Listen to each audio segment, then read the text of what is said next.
All right, let's dive into something I'm sure you guys see all the time in your practice, tonsillectomies and adenoidectomies. But we're going to do it with a bit of a twist this time. Oh, Our main source material today is actually a consent form. And get this, it's written in Hebrew.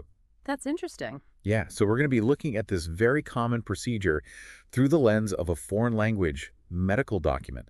And the question we're trying to answer is, what can we learn about this surgery and the whole patient experience just by carefully examining this form? Sounds fascinating. So the consent form is titled Adenoidectomy Tonsillectomy Consent Form.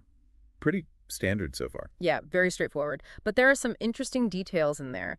It specifically mentions that this form is used in cases where there are repeated or chronic infections of the tonsils and adenoids. Right, so we're not talking about just a simple sore throat here. Exactly. These are the kind of infections that lead to breathing difficulties or other complications. Gotcha.